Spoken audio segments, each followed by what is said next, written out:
ভোটের হাওয়ায় বিষ। নির্বাচনের মাসে বাংলার বাতাসে মিশল 37,000 metric ton carbon die oxide.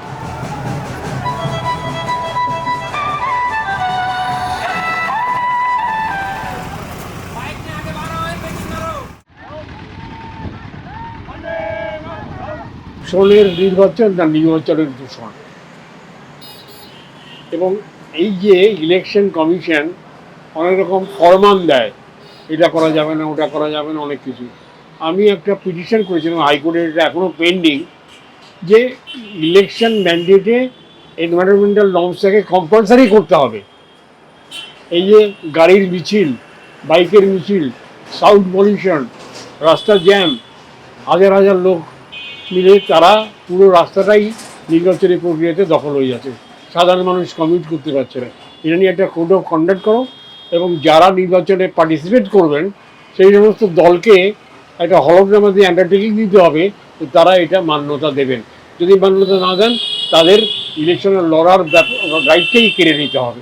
এই ব্যাপারটা যদি কেউ টাকা দিয়ে ইনফ্লুয়েন্স করে, যদি কেউ মদ বিক্রি করে, যদি কেউ করে, সেটার উপর তুমি নিষেধাজ্ঞা দিচ্ছ, কিন্তু পরিবেশের ব্যাপারটা কেন তুমি ইগনোর করছো? আপনার তো এমনিতেই কলকাতা হটস্পট বায়ু দূষণের নিরিখে। সাউন্ড পলিউশন, ওয়াটার পলিউশন, তিনটে পলিউশনে এই যে ত্রিফলাতে আমরা বিদ্ধ হয়ে যাই নির্বাচনকে কেন্দ্র করে। মানুষের প্রভাব শরীরের উপরে বিভিন্নভাবে আসবে। কোনো প্রভাব হচ্ছে তাৎক্ষণিক, কোনো প্রভাব হচ্ছে একটু সময় লাগবে, কিন্তু আমরা ভুগবো, এবং আগে ভুগতাম, কিন্তু এখন এটা আমাদের অনেক বেড়ে গেছে।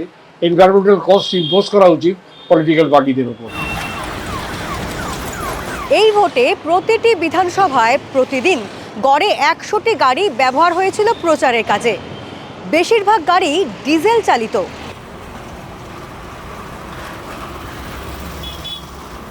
জলবায়ু পরিবর্তন বিষয়ক আন্তঃসরকার প্যানেলের দূষণ মাপার মানদণ্ড অনুযায়ী 1 লিটার ডিজেলে 2.68 কেজি কার্বনের নিঃসরণ হয়।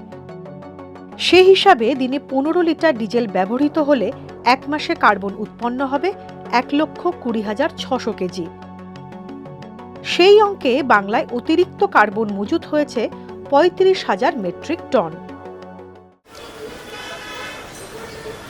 বেশি মাত্রায় যখন দূষণ হচ্ছে, এবং দূষণের জন্য তাপমাত্রা তো আরও বেশি বেড়ে যায়, কারণ একটা আমরা হিট আইল্যান্ড এফেক্ট যেটাকে বলি সেটা আমরা দেখতে পারি, যেটা ডোমের মতন সৃষ্টি হয়, এবং সেই ডোমটা কি করে হিটটাকে ট্র্যাপ করে দেয়, বেরোতে দেয় না, এবং সেখানে কংক্রিট স্ট্রাকচার যেটা হয় সেটা আরও হিটটাকে ট্র্যাপ করে।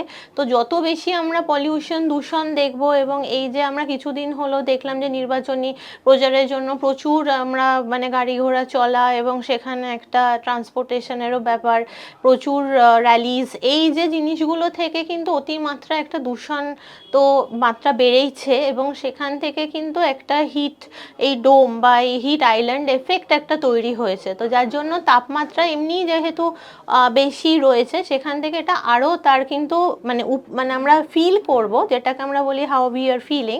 তো সেখানে 5 ডিগ্রি আরও বেশি আমাদের ফিল হবে। যদি 40 ডিগ্রি হয় তাহলে আমরা ফিল করবো 45 ডিগ্রি টেম্পারেচার আসছে। এরকম গরম অন্যান্য বারের তুলনায় অনেক বেশি গরম পড়বে। এরাটিক রেনফল, যেটা হঠাৎ হঠাৎ বৃষ্টি, কখনো ঝড় বৃষ্টি, আবার হঠাৎ হয়তো 1-2 সপ্তাহ টানা গরম, কিছু কিছু জায়গায় অতিবৃষ্টি, আবার একদমই বৃষ্টি হলো না, এই রকম কিন্তু এইবারের আবহাওয়াটা খুব প্রেডিক্টেবল থাকবে না অন্যান্য বছরের মতন।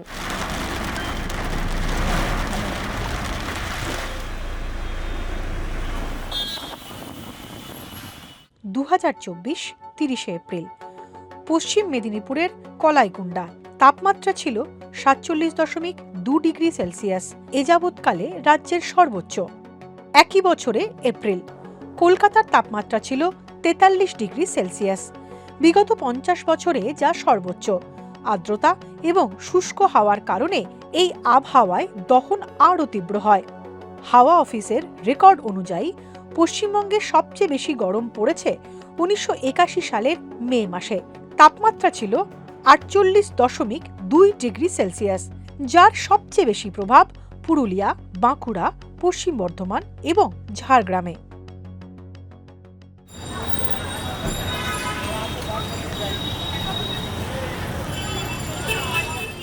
ইমিডিয়েট এফেক্ট যারা অ্যাসমা রুগী আছে তাদের হয়তো একটু অ্যাসমাটা বেড়ে গেল, কিংবা বাচ্চাদের হয়তো একটু ইনফেকশন, রেসপিরেটরি ইনফেকশনসটা বেড়ে গেল।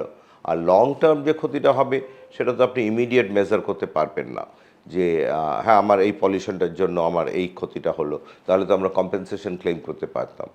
এই পলিউশনটার জন্যই যে তোমার এটা হয়েছে তার কি প্রমাণ তোমার আছে?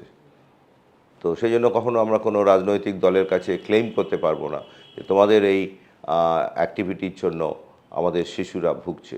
বাট এটা যে কোনো লোকই বুঝবে যে এইভাবে ক্ষুদ্র ক্ষুদ্র পলিউশনেই অ্যাকচুয়ালি বৃহত্তর পলিউশনে যে দাঁড়ায়।